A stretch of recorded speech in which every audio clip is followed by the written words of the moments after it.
네, 안녕하세요. 몽고스타일입니다. 오늘은 입주 물량의 진실이라는 주제로 이야기를 해보도록 하겠습니다. 부동산 시장을 보면 많은 분들이 이렇게 이야기하십니다. 입주 물량이 많으면 집값이 떨어진다. 과연 정말 그럴까요? 오늘 강의에서는 공급 증가와 균형점 이동, 입주 물량과 가격의 실제 관계, 그리고 인구 대비 0.5% 공급 공식의 한계, 대구 아파트 시장의 수요 구조, 그리고 공급 구조, 이 5가지를 중심으로 데이터 기반으로 하나씩 살펴보도록 하겠습니다.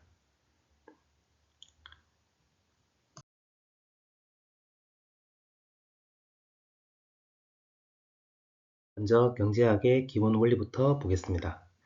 공급이 증가하면 공급 곡선이 오른쪽으로 이동합니다. 그러면 기존 균형점 E에서 새로운 균형점 E1으로 이동하게 됩니다. 이 과정에서 나타나는 변화는 두 가지입니다.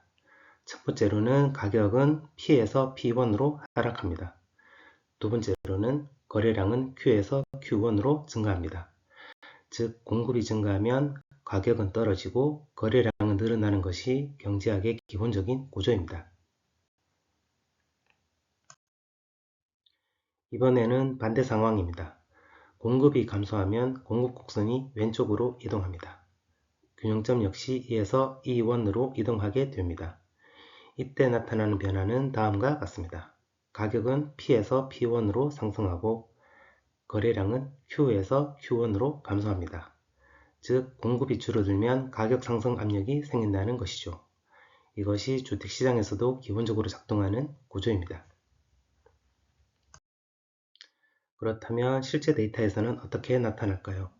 1990년부터 2025년까지 데이터를 분석해보면 입주 물량과 매매 가격 증감률의 상관관계는 R0.60, 즉 중간 정도의 양의 상관관계가 나타나고 있습니다.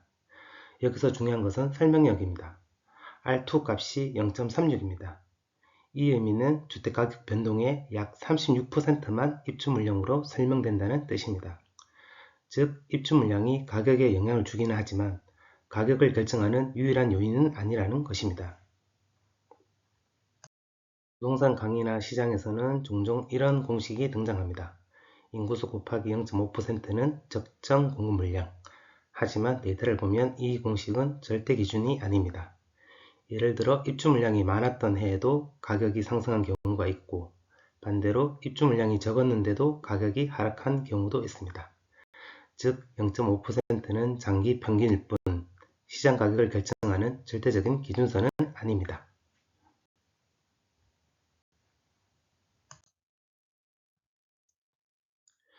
이번에는 수요 구조를 한번 보도록 하겠습니다.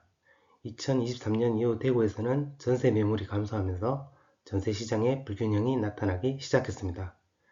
전세 공급이 줄어들면 전세 가격이 올라가고 일부 수요가 매매 시장으로 이동하게 됩니다.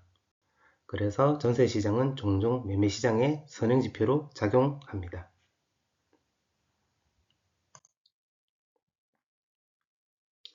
전세 가격이 상승하면 세입자 입장에서는 이럴 바에는 집을 사는 것이 낫지 않을까? 라는 생각이 들기 시작합니다. 즉, 전세 가격 상승은 매매 수요 증가로 이어질 가능성이 있습니다. 그래서 많은 시장 분석가들이 전세 가격의 움직임을 매매 시장의 중요한 신호로 보는 것입니다.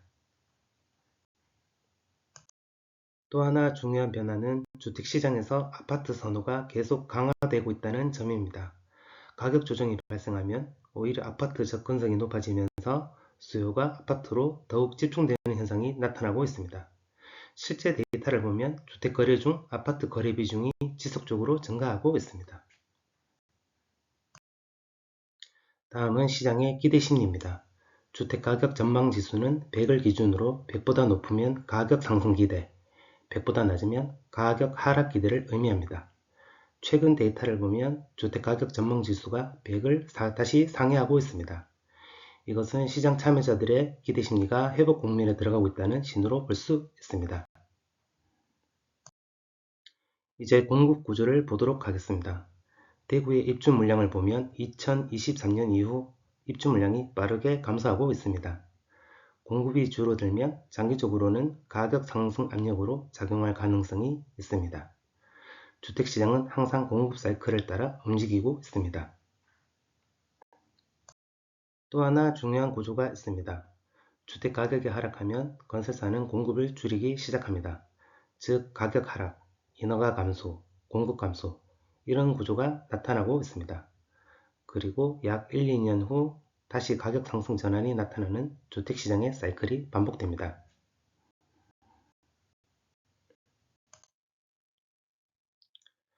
또 하나 중요한 요소는 건설 공사비 상승입니다. 공사비가 상승하면 분양가가 올라가고 결국 기존 주택에도 상승 압력이 작용합니다. 즉 건설비 상승은 주택 가격을 끌어올리는 구조적 요인이 됩니다.